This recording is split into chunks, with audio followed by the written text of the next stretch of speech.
Assalamualaikum warahmatullahi wabarakatuh.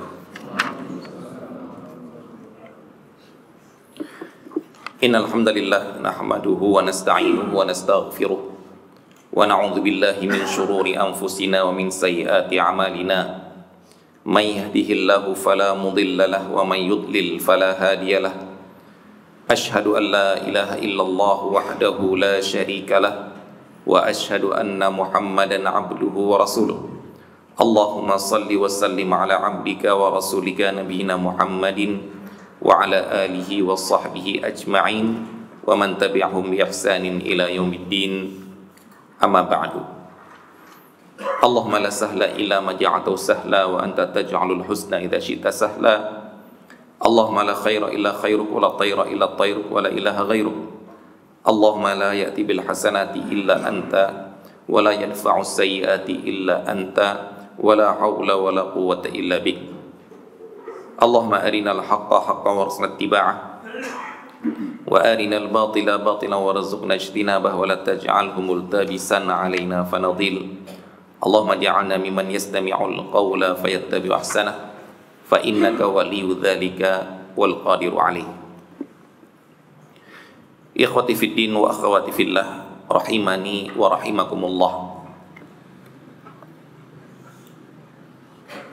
Dalam Al-Quran Allah subhanahu wa ta'ala bersumpah untuk menyatakan siapa orang mukmin yang sejati.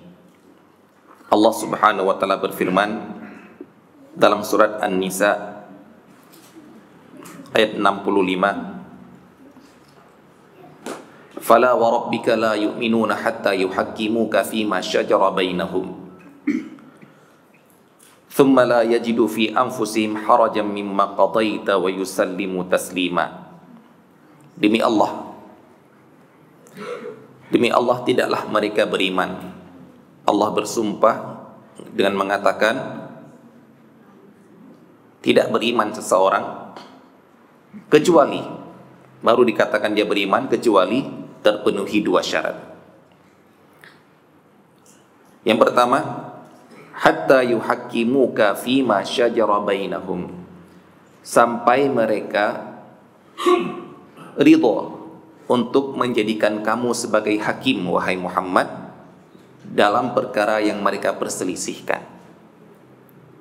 Pilihan yang pertama adalah menjadikan Rasulullah sallallahu alaihi wasallam sebagai hakim, pemutus keputusan. Ridha agar yang menjadi hakim dalam segala perkara yang kita hadapi adalah Allah dan Rasulnya. Karena apa yang diputuskan oleh Rasulullah sallallahu alaihi wasallam itu juga merupakan hukum Allah subhanahu wa ta'ala. Jadi tidak mau mencari hukum kepada selain hukum Allah, hukum buatan manusia, hukum para sesepuh misalnya, hukum adat dan lain sebagainya, namun menjadikan hukum Allah dan hukum Rasulullah sallallahu alaihi wasallam sebagai pilihan utama. Ini syarat yang pertama agar kita dianggap beriman oleh Allah subhanahu wa ta'ala. Yang kedua, lanjutkan ayatnya, thumma la yajidu fi anfusihim harajan mimma qadaita. Kemudian setelah diputuskan oleh Rasulullah sallallahu alaihi wasallam, ada, kalau apalagi dalam keadaan bersengketa, pasti bisa jadi dia yang kalah, bisa jadi diputuskan dia yang salah. Terus bagaimana sikapmu? Thumma la yajidu fi anfusihim harajan mimma qadaita. Kemudian di hati mereka tidak ada sedikit pun rasa benci, rasa mangkel, kalau kita bilang keberatan untuk menerima. Tidak ada sedikit pun di hati mereka keberatan untuk menerima keputusan Muhammad Muhammad, wa yusallimu taslima. Kemudian mereka tunduk dengan setunduk-tunduknya terhadap keputusan Muhammad. Masya Allah. Jadi kita ridho menjadikan hukum Allah dan hukum Rasulullah sallallahu alaihi wasallam sebagai pemutus urusan, hukum yang paling utama, pilihan pertama. Kemudian setelah diputuskan pun kita ridha terhadap keputusannya, walaupun di saat itu kita yang kalah. Walaupun di saat itu kita yang dapat bagiannya sedikit. Misalnya dalam hukum waris misalnya. Walaupun keputusannya menyebabkan saya yang harus bayar, saya yang kena denda. Namun wa yusallimu taslima, tetap dia menerima keputusan tersebut dengan sebenar-benarnya. Inilah sikap seorang mukmin yang harus ada pada diri kita. Dalam ayat lain, dalam surat Muhammad, Allah Subhanahu wa taala menyebutkan perbedaan antara orang mukmin dengan orang kafir. Allah Subhanahu wa taala berfirman, "Ya ayyuhalladzina amanu in tansurullaha yansurkum wa yutsabbit aqdamakum." Wahai orang-orang yang beriman, kalau kamu menolong agama Allah, maka Allah akan menolong kalian. Wa yutsabbit aqdamakum, dan akan meneguhkan kaki-kaki kalian, meneguhkan pendirian kalian. Biasanya orang-orang menyemangati kita untuk menolong agama Allah cuma sampai di sini saja membaca ayatnya. Padahal harusnya kita baca selanjutnya, karena pada selanjutnya disebutkan lawannya orang mukmin, itu orang kafir. Bagaimana sikap mereka? Jangan-jangan kita menolong agama Allah, tapi ternyata hati kita sama dengan hati orang kafir. Jadi rugi. Lanjutkan ayatnya. Walladzina kafaru fata'sal lahum wa adalla a'malahum. Orang-orang kafir, maka celakalah bagi mereka dan Allah menghapus segala amalan mereka. Belum nampak perbedaan. Orang mukmin menolong agama Allah akan ditolong mereka, orang kafir maka celakalah mereka dan Allah akan menghapus amalan mereka. Lanjutkan ayatnya lagi. Dzalika bi annahum karihu ma anzalallahu fa ahbata a'malahum. Kenapa orang kafir dibegitukan oleh Allah, dihukum seperti itu oleh Allah?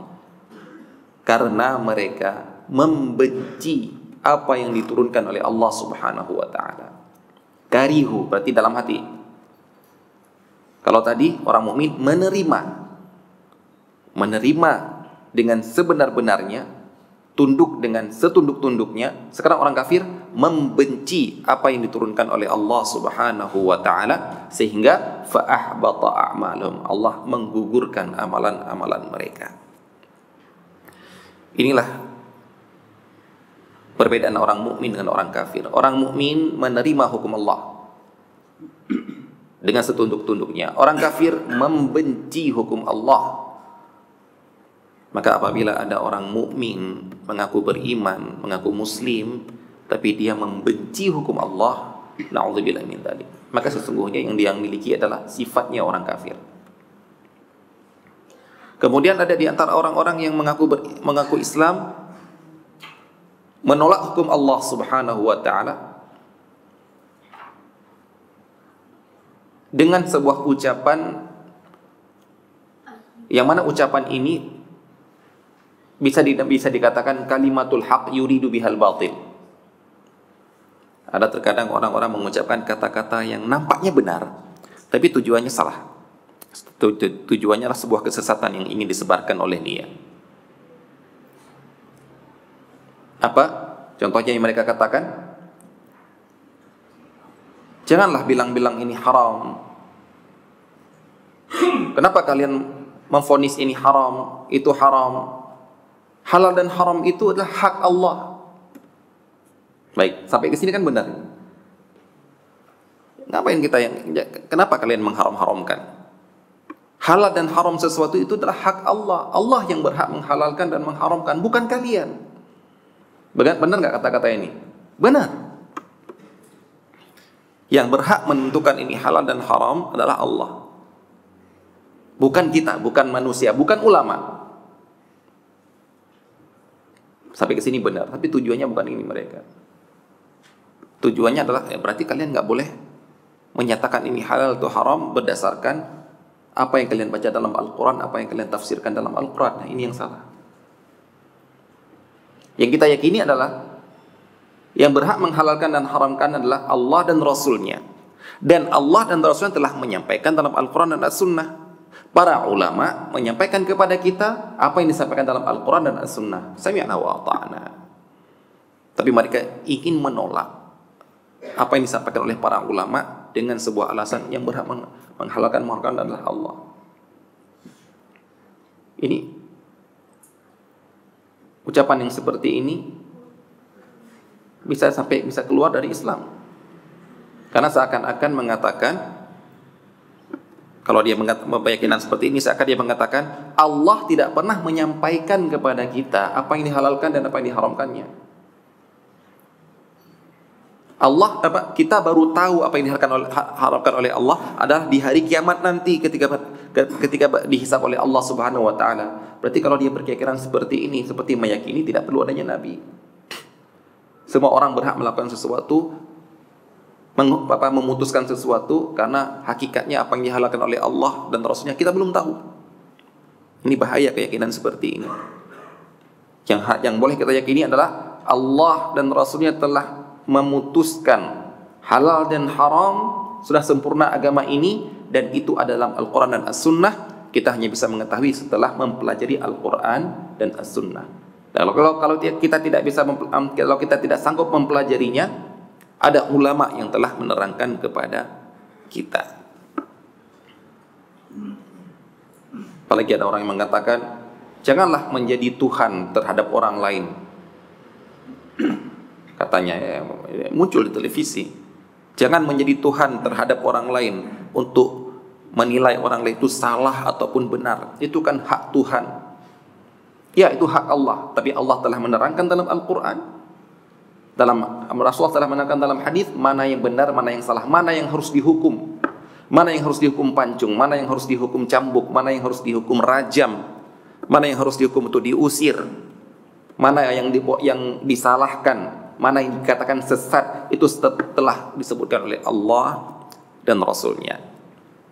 Jadi ikhwah dan akhwat sekalian, hal inilah yang harus ada pada diri kita, yaitu mengakui hukum itu hanya berhak ditetapkan oleh Allah dan Rasulnya, kemudian menerima dengan hati yang lapang terhadap hukum Allah dan Rasulnya. Ini harus kita tanamkan kepada anak-anak kita. Kita tanamkan kepada setiap kaum muslimin, yaitu menerima hukum Allah. Walaupun dalam prakteknya terkadang kita melanggar hukum Allah, yang dinamakan dengan maksiat. Walaupun dalam prakteknya kita dikalahkan oleh hawa nafsu sehingga mengedepankan keinginan kita dibandingkan dengan hukum Allah. Namun selama dalam hati kita masih meyakini itu hukum Allah, masih meyakini bahwa saya wajib tunduk kepada hukum Allah, masih meridhoi akan hukum Allah Ta'ala tersebut, kita masih mukmin. Bermaksiat, tapi masih mukmin. Namun kalau sudah menolak hukum Allah, saya enggak mau hukum itu. Kenapa sih Allah melarang ini? Kenapa sih diharamkan ini? Menolak hukum Allah enggak pantas. Ini kan zaman modern, enggak pantas hukum seperti ini. Ini yang bisa menyebabkan orang keluar dari Islam. Kalau yang tadi maksiat, masih muslim. Kalau ini sudah membenci hukum Allah. Jadi jagalah yang iman kita, jagalah iman anak-anak kita, saudara-saudara kita, dengan jadilah kita dan suruh mereka untuk menjaga hati agar meridhoi dan tidak membenci ketetapan Allah Subhanahu wa taala. Hadirin kaum muslimin dan muslimat yang dirahmati Allah Subhanahu wa taala, sekarang kita membahas tema kita, yaitu melanjutkan pembahasan dari kitab Harta Halal atau Haram Muamalat Kontemporer karya Ustadz Dr. Erwandi Tarmizi, yang mana kita telah sampai ke dalam ke halaman 75, yaitu tentang penjagalan hewan dengan cara modern. Kita telah mengetahui bahwasanya menyembelih hewan, kita telah mengetahui bahwasanya hewan yang halal untuk dimakan hanyalah hewan yang disembelih dengan cara syar'i. Karena ada sebagian orang yang keyakinan menyimpang yang mengatakan, mungkin nggak ada di kita ya dulu, tapi disebut oleh para ulama, orang-orang yang mengatakan yang dibunuh oleh Allah kok kalian haramkan, yang kalian bunuh sendiri kok kalian halalkan, katanya. Maksudnya apa? Hewan mati sendiri ya, bukan gara-gara perbuatan orang lain, kalian kok haramkan. Itu kan Allah yang mematikannya. Giliran kalian sendiri yang menyembelih, yang mematikannya kok kalian halalkan. Ya nggak benar lah, bagusnya ya yang Allah matikan itu yang lebih halal, kata mereka. Maka jawaban kita adalah enggak, kami mengatakan ini halal karena syariat yang mengatakan seperti itu. Mengatakan itu haram walaupun mati dengan sendirinya, bukan perbuatan manusia. Memang karena perbuatan Allah, tetap kita katakan itu haram. Kenapa? Karena syariat yang mengharamkannya itu dinamakan dengan bangkai. Jadi hewan yang halal dimakan adalah hewan yang disembelih dengan cara syar'i. Ini pada umumnya, karena nanti ada hewan-hewan yang tetap halal dimakan walaupun mati dengan sendirinya. Nah, contohnya seperti ikan dan belalang. Baik. Dan kita meyakini bahwasanya penyembelihan itu gampang. Gak boleh kita meyakini, cara menyembelih itu gimana ya? Saya belum ikut pelatihan. Saya belum punya sertifikat sembelihan halal. Gak apa-apa, karena tidak ada dalam syarat dalam kitab fikih untuk halal sembelihannya adalah harus ikut pelatihan. Ini nggak ada. Cukup dengan pisau yang tajam menyembelih terputusnya 4 urat. Itu yang disepakati, ataupun 2 urat saja menurut mazhab Syafi'i, seperti yaitu ketenggorokan dan kerongkongan. Selesai dengan membaca bismillah, selesai. Sesederhana itu. Nah, akan tetapi di sini yang sedang dibahas adalah penjagalan hewan dengan cara modern.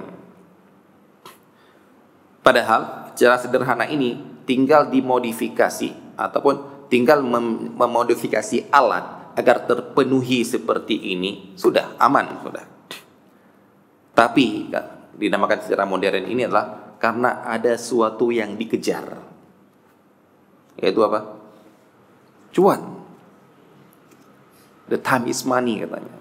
Ada waktu yang nggak boleh hilang. Kalau hilang waktu ini, maka ada sekian ratus ayam, sekian ratus hewan yang belum tersembelih. Dengan cara modern kita akan memangkas dengan waktu sehingga bisa tersembelih dengan keseluruhannya.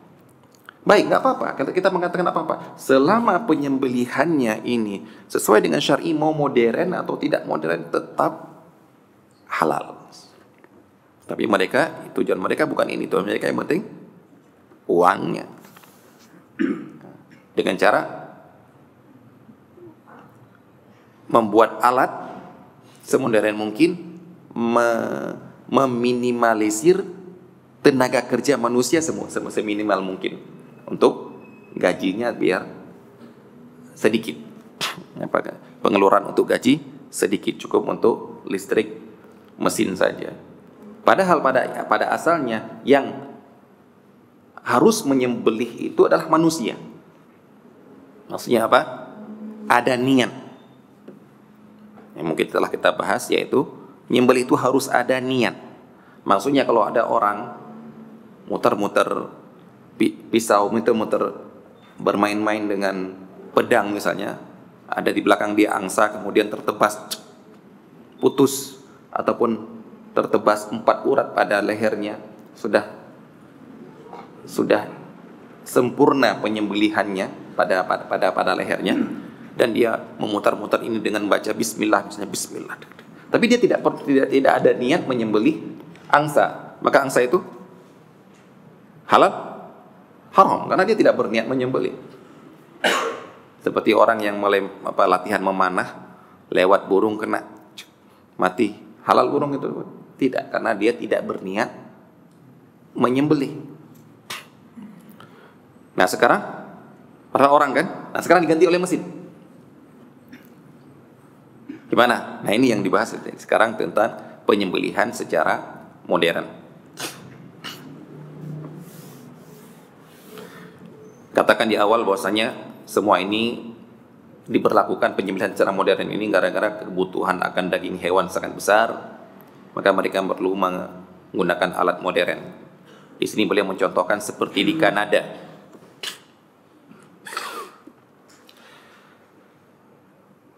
Tempat penjagalan ayam yang telah disahkan oleh komunitas muslim setempat. Semua proses berlangsung secara otomatis. Proses penjagalan ini berlangsung sebagai berikut. Beliau menceritakan tentang di sini ya. Ayam digantung kakinya, berarti kepalanya di bawah, bukan kepalanya digantung. Kalau digantung sudah mati duluan ketika belum sampai penyembelihan. Lalu gantungan tersebut bergerak menuju tempat berikutnya. Di tempat itu ayam disiram dengan air dingin. Terkadang, ini menjadi masalah di sini, terkadang air tersebut dialiri muatan listrik. Proses ini bertujuan untuk membersihkan ayam dari kotoran dan membius ayam dengan muatan listrik. Lalu ayam digerakkan ke tempat selanjutnya di mana tersedia besi tipis tajam berbentuk bundar sehingga puluhan ayam yang digantung berputar mengitari pisau otomatis tersebut dapat disembelih dalam sesaat. Kemudian setelah disembelih, ayam digerakkan ke tempat berikutnya, yakni bak besar berisi air hangat yang suhu panasnya kurang dari 100 derajat Celcius. Lalu ayam direndam agar mudah untuk dicabi bulunya. Lalu prosesnya dilanjutkan untuk siap dipasarkan. Jadi bayangkan ya, disiram air dulu, air itu mengandung listrik, tujuannya untuk melumpuhkan, kemudian dipotong lehernya oleh besi bundar yang berputar, kemudian baru direndam air panas untuk dicabut bulunya. Bagaimana tinjauannya sekarang? Itu sudah terjadi. Seperti itu adanya di negara Kanada. Tinjauan syar'i tentang penyembelihan ayam menggunakan alat modern. Nah, tugas kita ataupun tugas orang muslim, seorang ustadz, ulama, untuk menilai perbuatan mereka dengan standar kita. Jangan standar kita bawa ke sana. Standar halal kita sudah ada penyembelihan, kita menilai mereka dengan standar kita. Maka mari kita lihat satu persatu. Beliau katakan di sini, yang pertama tentang menyiram air bermuatan listrik. Ini ada masalah di sini. Masalahnya di mana? Beliau katakan memang secara umum tidak menyebabkan kematian terhadap ayam. Akan tetapi bila ayam dalam kondisi sakit, mungkin saja penyiraman ayam itu menyebabkan kematian ayam sebelum disembelih. Bila ini terjadi, jelas bahwa hukum ayam tersebut adalah bangkai. Ada dua kemungkinan. Mungkin ayam itu mati dulu sebelum tersembelih. Ataupun ayam itu masih hidup, cuma pingsan saja, lumpuh saja sebelum disembelih. Baik, ini kemungkinan pertama ya. Ini kondisi pertama yang kita permasalahkan. Yang kedua, penyembelihan dengan menggunakan pisau otomatis memungkinkan terjadinya ayam tidak terpotong urat saluran pernafasan dan saluran makanannya, tenggorokan dan kerongkongan. Dikarenakan ayam tersebut bergerak menjauh dari pisau otomatis, lalu kemudian ayam dicelupkan ke dalam air hangat dan mati dalam tempat itu. Hal tersebut berakibat ayam mati karena tenggelam dan bukan karena persembelihan. Ada kemungkinan lagi, yaitu namanya kemungkinan sesuatu yang belum pasti. Di sini beliau katakan, Anda nggak tahu kenapa beliau di sini tidak, penulis di sini tidak mempermasalahkan tentang sekali menyalakan untuk seluruh ayam. Sekali menyalakan ayam datang. Beda kalau setiap ayam dinyalakan satu, bismillah, bismillah, bismillah. Baik, yang ketiga, saat penyembelihan tidak mengucapkan bismillah karena yang menggerakkan alat pemotong adalah listrik dan bukan manusia. Oh ya, belum membahas di sini juga. Bagaimana seandainya saat menyalakan kontak mesin pemotong diucapkan bismillah? Dianalogikan dengan menyebut bismillah saat melepas anjing pemburu menuju hewan buruan, di mana hewan tersebut menjadi halal sekalipun mati tanpa disembelih.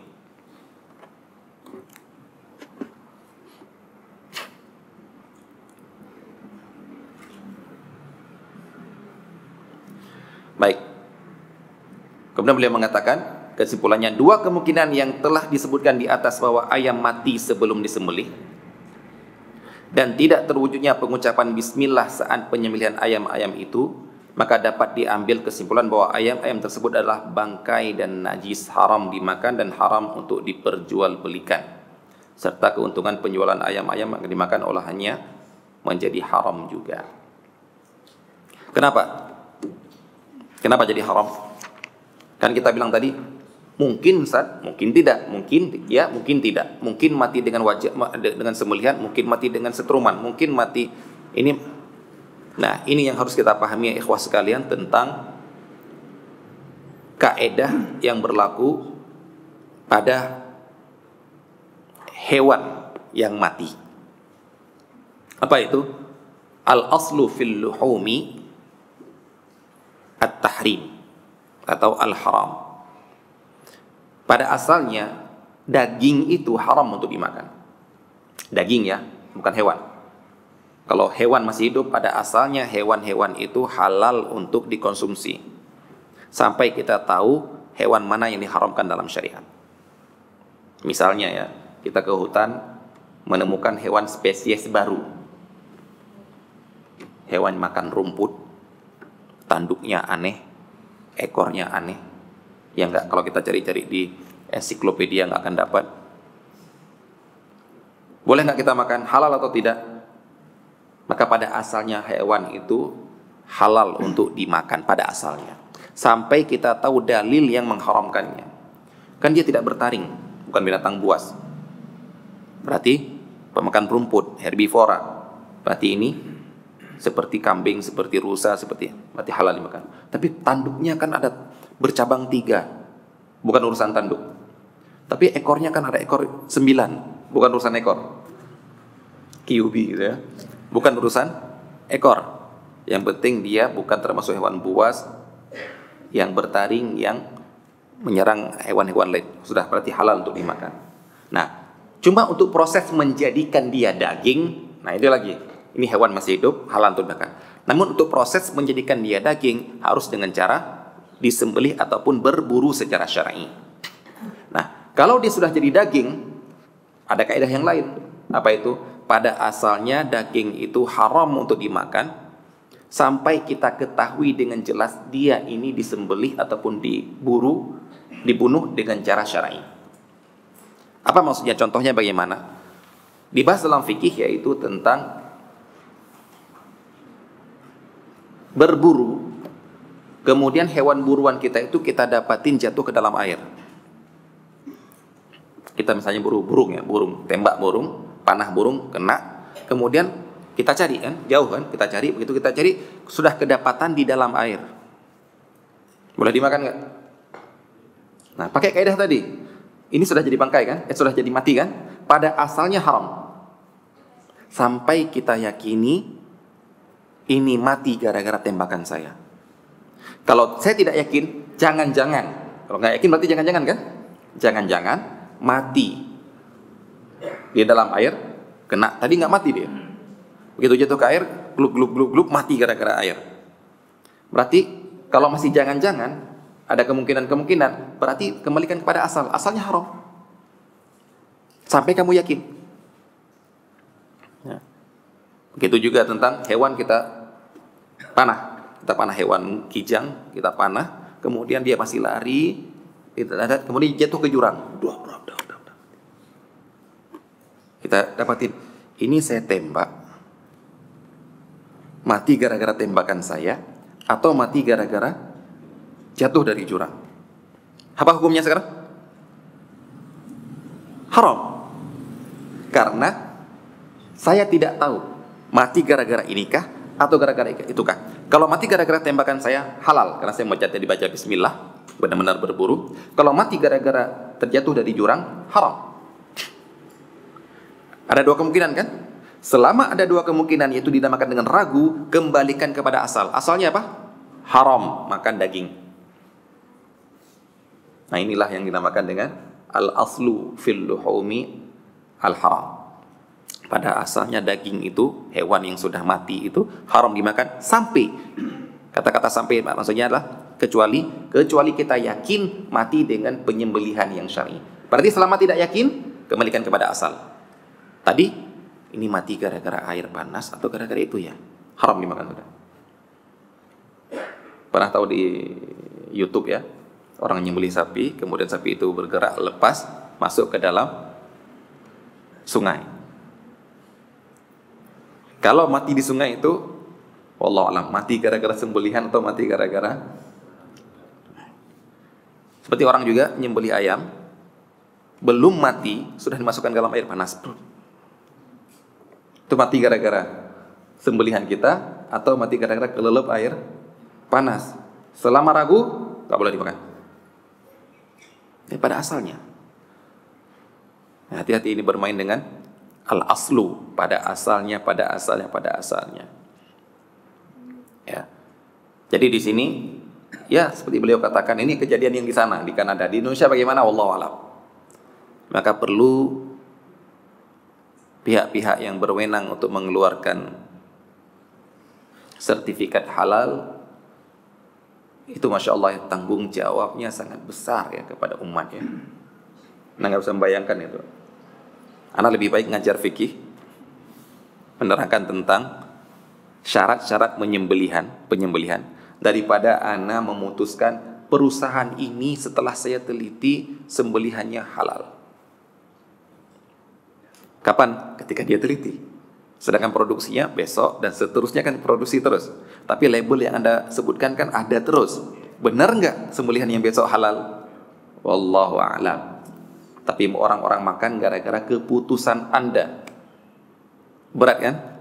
Berat. Ngajar fikih aja lah. Nah, ini yang dinamakan dengan istilahnya dalam fikih itu, ini hukum, kita terangkan seperti itu tahqiqul manat.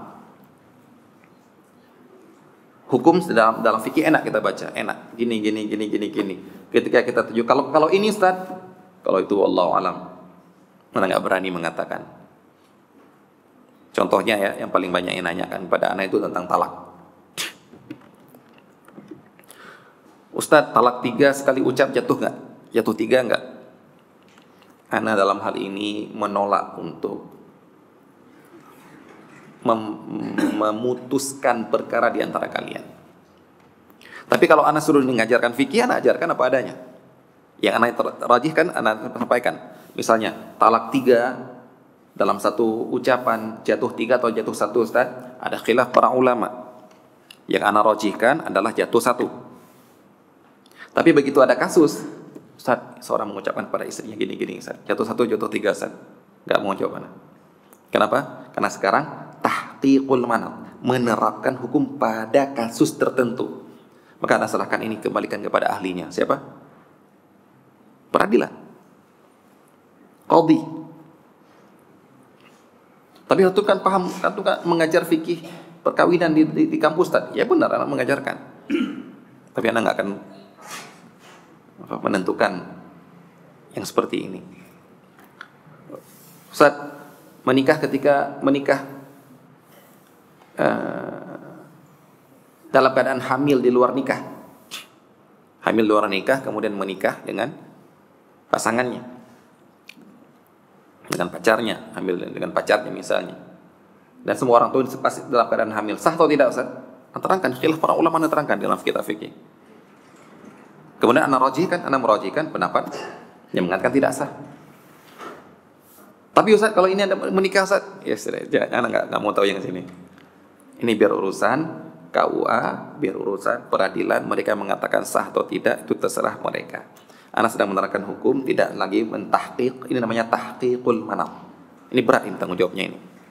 Kalau ini, ana hanya menyampaikan dalil, selesai sudah. Contohnya juga dalam kepemimpinan misalnya, syarat-syarat pemimpin menurut Islam. Nah, bacakan. Kemudian di antara yang mana Ustaz di antara 5 orang ini Ustaz yang cocok itu ini? Anda enggak mau nunjuk kan? Enggak mau nunjuk. Tanggung jawabnya besar. Anda lebih baik ini loh yang anjarkan dalil-dalilnya. Ya, kalian menilai sendiri yang itu. Jangan pernah ana yang nunjuk. Kalau ana nunjuk itu ada andil ana untuk nyuruh kalian memilih salah satu yang kalian anggap saya orang yang pintar memilih gara-gara saya mengajarkan ini. Ini saya khawatir yang seperti itu. Nah, jadi ini dikatakan dengan tanggung jawab besar. Makanya qadhi hakim. Kenapa para ulama zaman dulu lari dari pengangkatan hakim? Kamu dulu hakim mengangkat langsung raja, langsung khalifah, nggak ada tes sudah. Kenapa? Ini orang sudah alim kok, kita tahu orang alim kok dites lagi kan? Yang dites itu ya yang baru lulus S2 itu dites itu, yang baru lulus S1, SH, SHI dites nggak apa. Nah ini sudah semua orang kenal dia ahli hadis, ahli fikih, ahli ini. Khalifah tunjuk langsung kamu jadi hakim ya? Nggak mau. Jadi harus jadi hakim. Besok ketika dipanggil udah lari dia, melarikan diri ke kota lain. Ada ulama yang seperti itu. Ada ulama sampai di penjara gara-gara tidak mau jadi hakim. Kenapa? Emangnya mereka nggak pinter? Apa yang mereka takutkan? Nggak pinter mereka. Pinter. Yang mereka takutkan menerapkan yang tadi. Saya tahu hukumnya seperti ini, tapi ini berlaku untuk kamu nggak? Ini cocok nggak? Ada indikasi-indikasi lain nggak? Itu yang mereka nggak bisa. Itu yang mereka takutkan, bukan nggak bisa. Mereka takutkan. Karena dalam hadis dikatakan, yu'ta bil hakimil adil yaumal qiyamah, akan didatangkan pada hari kiamat nanti hakim yang adil. Maka dia sudah tahu adil di dunia, sudah adil ya, nggak ada masalah ini.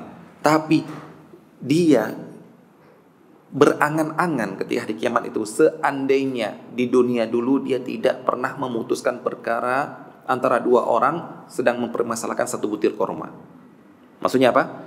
Tidak pernah memutuskan perkara yang sepele pun, tidak pernah memutuskan antara manusia. Karena apa? Min syiddatil hisab. Ketika dia mendapatkan begitu beratnya hisab. Sampai bukan hanya jadi hakim, memutuskan perkara antara dua orang yang masalah korma saja beliau sudah tidak mau karena beratnya hisab. Kajana pernah diajak untuk jadi hakim, maksudnya bukan hakim peradilan ya, itu namanya muhakkam. Muhakkam itu orang yang diminta untuk memutuskan perkara dua-dua orang, bukan yang diangkat oleh pemerintah. Itu boleh, namanya muhakkam. Ya, datang misalnya, Ustaz, kita ada perkara ini, tolong Ustaz menengahi di antara kami. Itu namanya muhakkam. Boleh saja. Walaupun nanti keputusan dia tidak terikat mereka untuk melakukannya. Maksudnya tidak terikat. Kalau mereka tidak mau melakukan, nggak bisa dituntut, beda dengan pengadilan.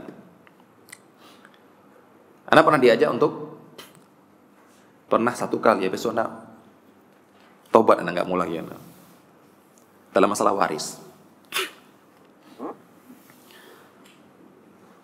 Kalau waris satu datang ke anak tanya, Ustaz,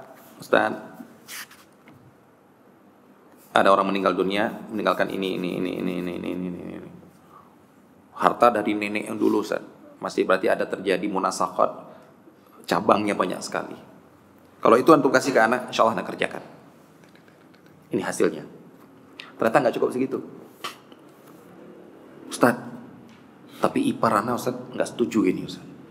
Nah ini jadi masalah. Ipar anak nggak setuju gini Ustaz. Dia bantah-bantahan ini sama anak. Mau nggak Ustaz datang ke rumah sebentar? Kita duduk, saya akan mendudukkan seluruh keluarga, antum menengahi kita semua Ustaz. Pernah anak itu? Pernah. Setelah satu ini anak tobat, anak nggak mau lagi. Kenapa? Karena anak dijadikan bemper. Ustaz, tolong, istilahnya gini, Ustaz, tolong hadapi ipar-ipar saya, Ustaz ya. Gitu di belakang, gini aja. Itu pulangnya Ustaz dikasih 200.000 udah cukup. Benar, bumper anak. Wah, bantah-bantahan. Yang Anda bantah-bantahin dengan orang yang nggak paham syariat. Anda punya dalil, Anda punya kitab fikih, dia nggak ridho dengan itu. Anda disuruh untuk memahamkan dia ridho. Hancur anak waktu itu. Satu nggak mau lagi. Kalau kamu bertanya akan jawab apa adanya seperti di kitab, ini hasil. Kamu mau debat ini sama keluarga kamu.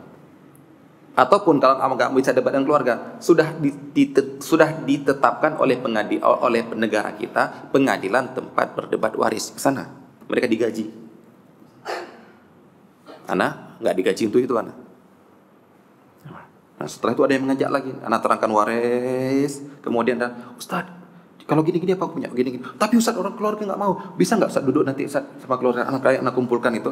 Enggak, maaf Pak saya nggak mau Pak.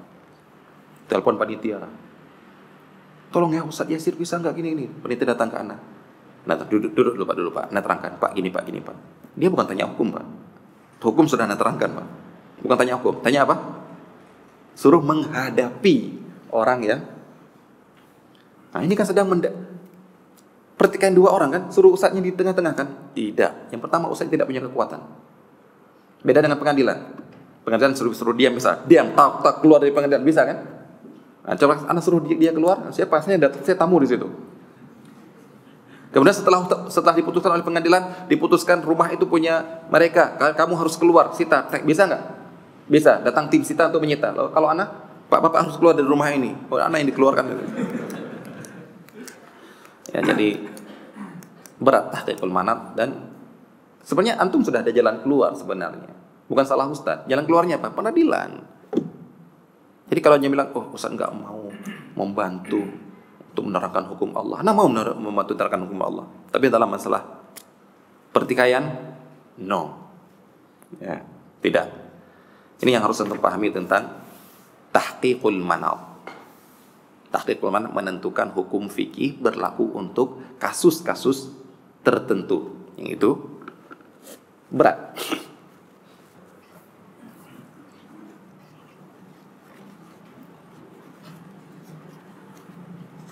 Di sini beliau mencontohkan, membawakan hadis yang anda katakan tadi.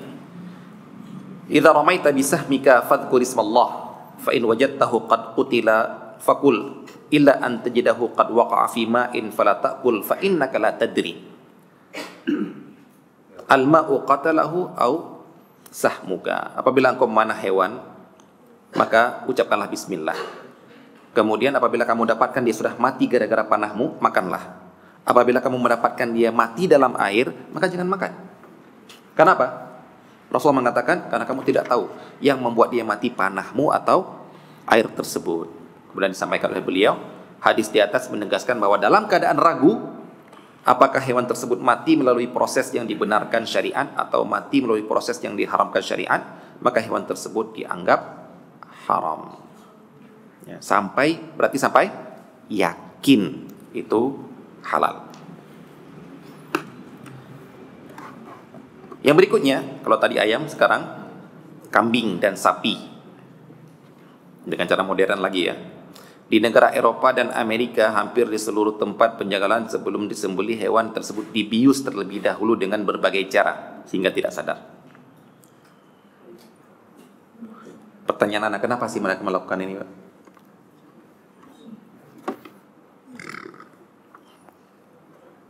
Sayang kepada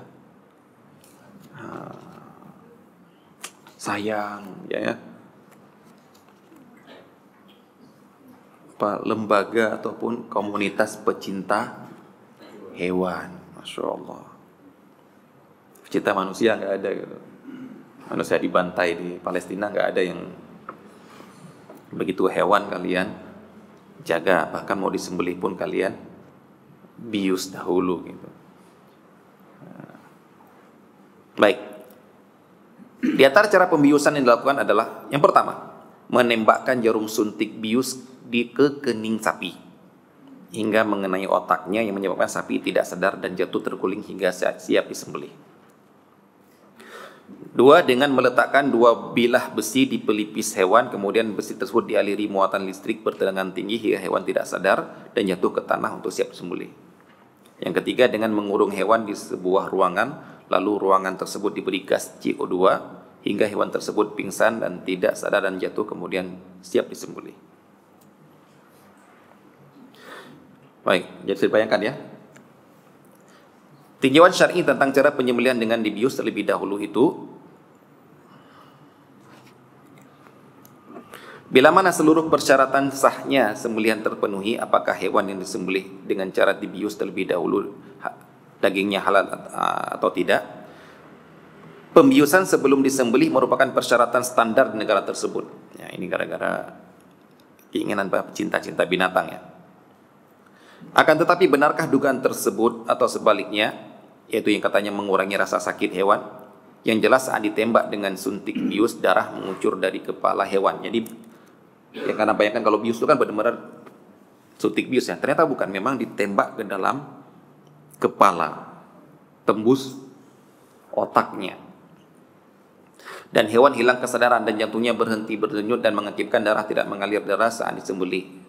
Lebih dari itu tidak menutup kemungkinan hewan mati saat dibius sebelum disembelih, yang menyebabkan hewan itu menjadi bangkai dan tidak halal dikonsumsi. Berarti ada kemungkinan tidak tahu mati duluan, atau yang jelas dia sudah melakukan aktivitas yang bisa membuat dia mati duluan.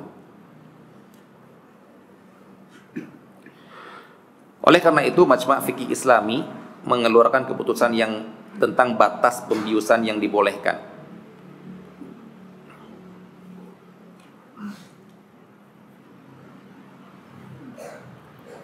Agar proses pembiusan tidak menyebabkan kematian. Nah, jadi intinya adalah silahkan bius, tapi jangan mati dulu. Tapi kalau pembiusan kamu bisa menyebabkan mati dan juga bisa tidak, berarti ini ada dua kemungkinan lagi. Kalau ada kemungkinan ini, haram dimakan. Karena jangan-jangan udah mati duluan baru disembelih. Nah, kemudian di sini Majma' Fikih Islami menyebutkan standar agar proses pembiusan tidak menyebabkan kematian pada hewan, hendaknya diperhatikan teknis sebagai berikut. Besi yang bermuatan listrik haruslah ditempel pada bagian pelipis atau bagian kening hewan. Tegangan muatan listriknya berkisar antara 100 sampai 400 volt. Kekuatan aliran listrik berkisar antara 0,7 sampai 1 ampere untuk hewan kambing dan 2,2 ampere untuk sapi. Lamanya waktu pembiusan sekitar 3 detik. Tidak boleh pembiusan dilakukan dengan menembakkan jarum suntik bius. Di sini berarti setelah dikaji dengan tempat bius, tempat aliran setrum seperti ini dengan sekian ampere, dengan sekian volt, tidak akan mati. Yakin nggak akan mati ini, cuma pingsan saja. Ya seperti orang yang kalau ada orang disetrum pakai stun gun gitu, ada standar sekian volt, nggak akan mati, dia pingsan saja. Berarti yang seperti ini tidak mengapa. Tapi kalau yang tadi nggak jelas, bisa mati, bisa tidak, maka ini haram untuk dimakan.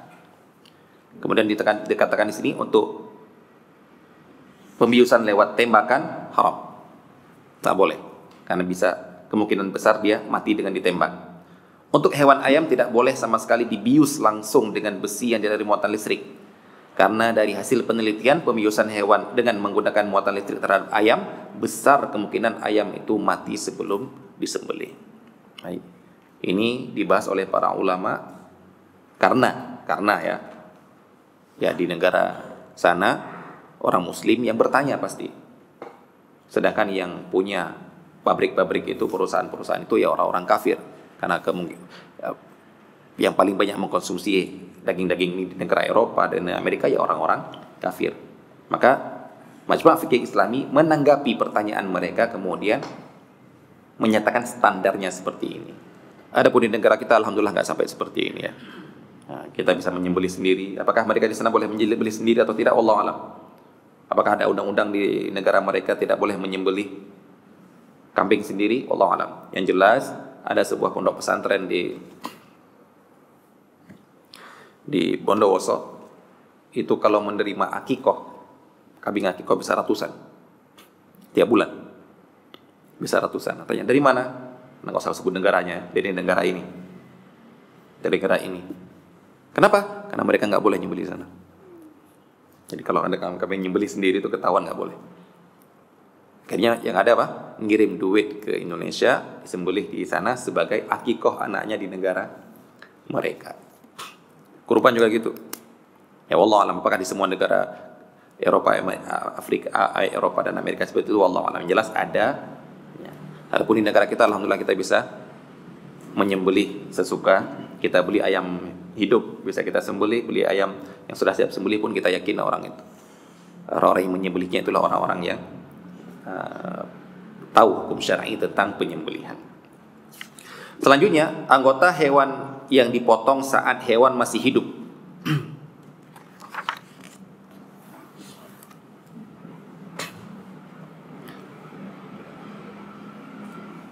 Kira-kira di zaman sekarang ada nggak yang seperti ini? Ini kan karena beliau katakan di sini muamalat kontemporer. Ada nggak sekarang yang menjual anggota tubuh hewan yang hewannya masih hidup? Nah, dibahas ini sudah ada hadisnya. Rasulullah sallallahu alaihi wasallam bersabda, "Ma quti'a minal bahimati, ma quti'a min hayyin fahuwa mayyit. Ma quti'a minal bahimati wa hiya hayatun fahuwa mayyitun." Anggota tubuh yang dipotong dari hewan yang masih hidup, maka yang terpotong ini namanya bangkai. Lihat dulu, bangkai hewan ini haram atau halal? Haram, maka haram untuk dimakan. Tapi kalau bangkai hewan ini halal dimakan, ya berarti halal. Contohnya apa misalnya? Gurita misalnya ya. Gurita kan hewan laut. Gurita halal dimakan? Pernah makan? Misalnya kita dapat gurita besar, kraken misalnya. Kemudian nggak bisa kita tangkap, tapi kita bisa memotong perahu kita dililit, kemudian kita potong tentakelnya. Wah, lari dia. Lumayan kan dapat tentakelnya. Tentakel. Mari kita masak, boleh nggak?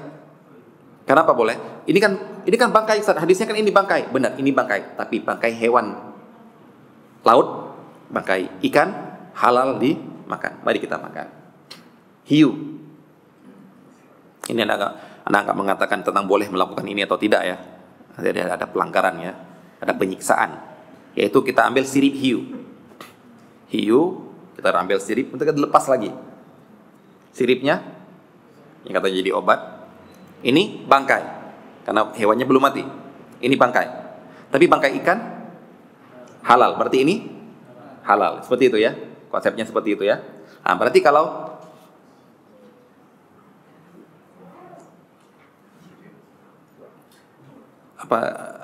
rusa kita lempar, kita lewat lari di samping kita ginikan, putus satu kakinya, tapi dia masih lari,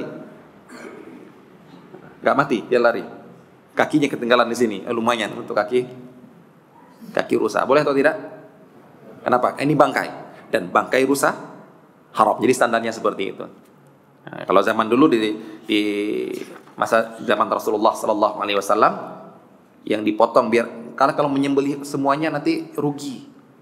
Padahal yang kita butuh adalah cuma daging yang sedikit. Akhirnya mereka ngambil punuk onta, lumayan untuk sate. Ontanya masih hidup, haram. Kenapa? Karena ini adalah bangkai onta, dan bangkai onta haram dimakan. Nah, yang anak nggak tahu apakah ini ada kontemporernya untuk yang seperti ini, wallahu alam. Yang jelas ada di sebagian negara yang memotong pantat kambing. Ya, kalau kita kan untuk biar daging kambing makin gemuk, diapain? Dikebiri ya, dikebiri pelirnya. Nah, di beberapa ada negara yang pantatnya dipotong. Pantat, sehingga akhirnya kata mereka nanti biar dagingnya, ini dibahas oleh para ulama, sah jadi kurban atau tidak? Yang dipotong pantatnya nggak sah. Kalau yang dikebiri sah, karena Rasulullah menyembelih kambing, 2 ekor kambing yang sudah dikebiri. Allah alam, apakah ada kasus ini dalam kontemporer? Allah alam.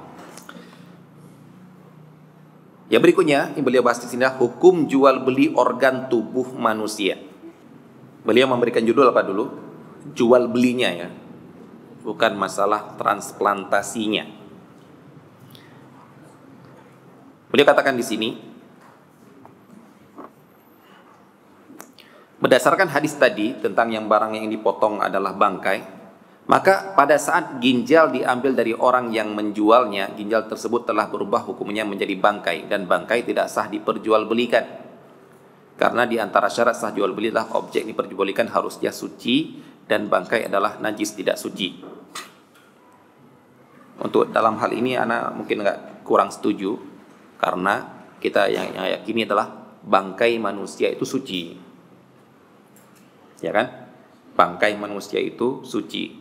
Jadi ginjal yang diambil dari manusia suci. Potongan tubuh manusia suci. Bahkan manusia yang sudah mati suci? Suci. Maksudnya kalau kita pegang gak harus dicuci tangan kita. Ya, walaupun orang kafir Ustaz, walaupun orang kafir. Karena tubuh manusia itu suci, atau bangkai tubuh bangkai.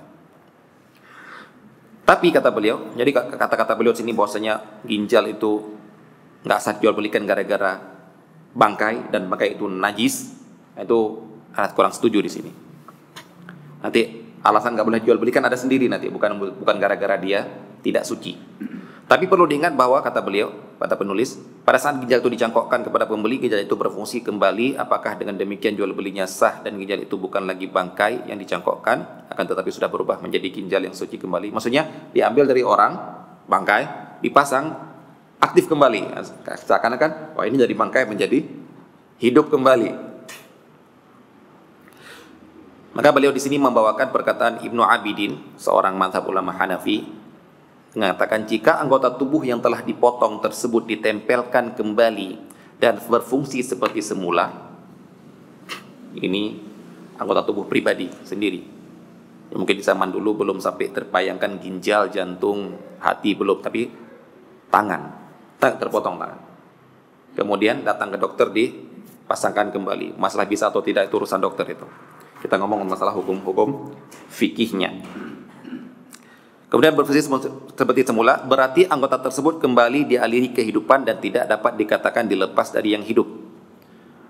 Karena jika seorang mati kemudian melalui mukjizat dan dapat hidup kembali, maka dia suci dan tidak najis. Begitu juga bagian anggota tubuh manusia.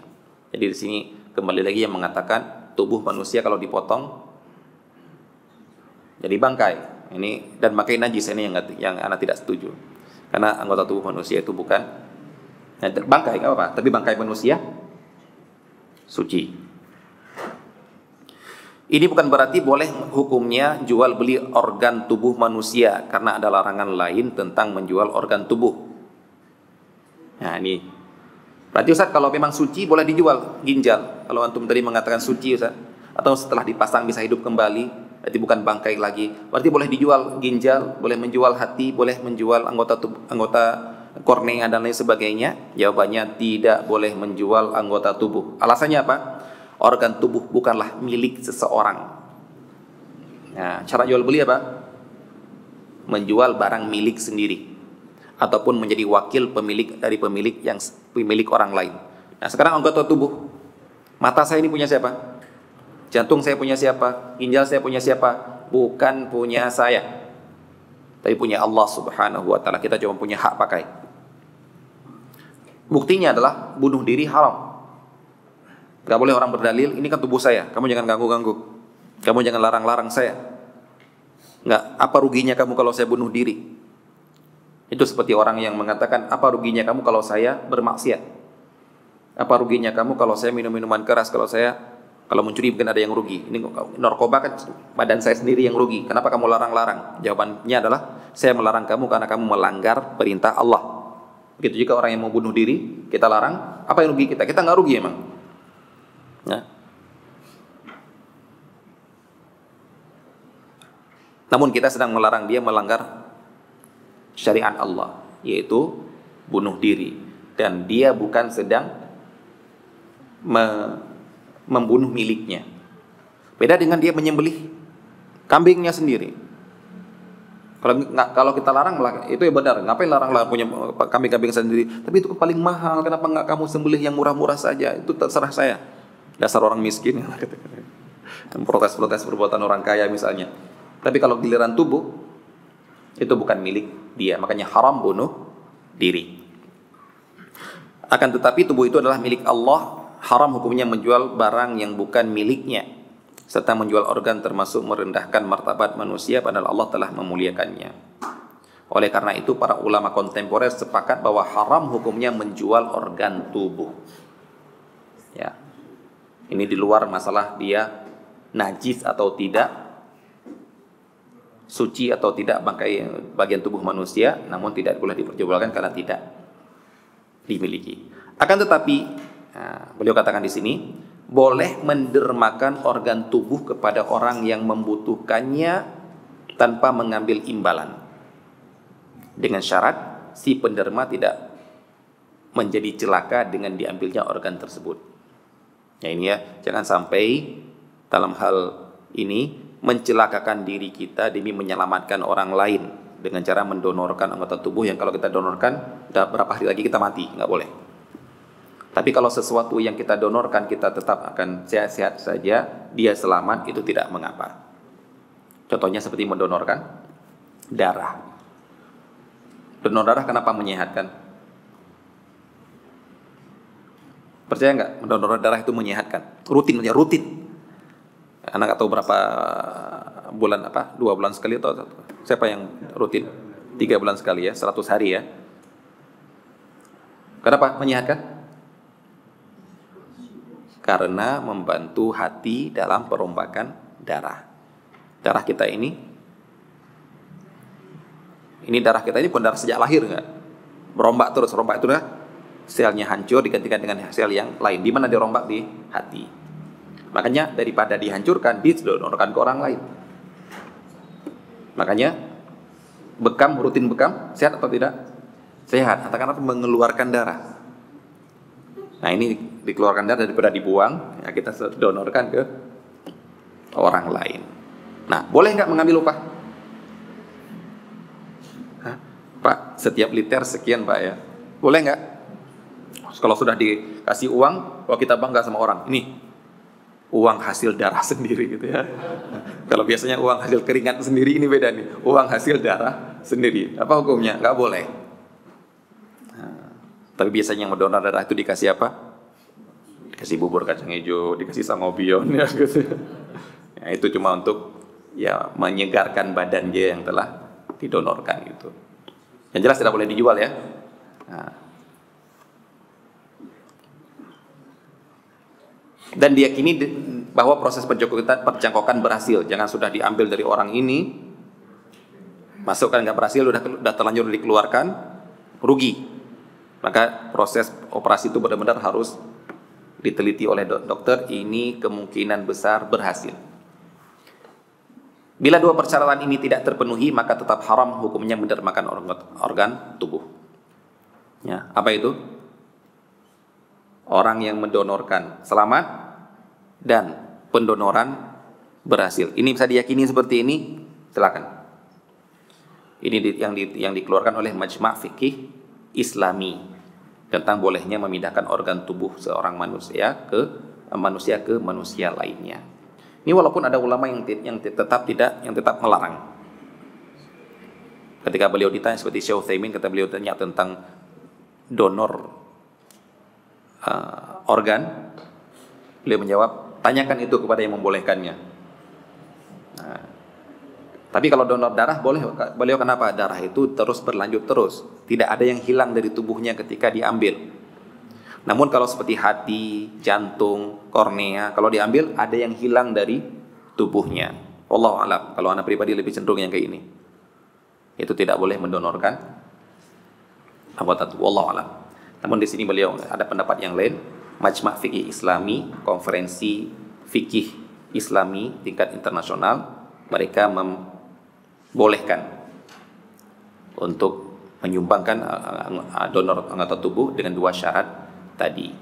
Wallahu taala alam bissawab. Sallallahu ala nabiyina Muhammad wa ala alihi wa ajma'in. Assalamualaikum warahmatullahi wabarakatuh.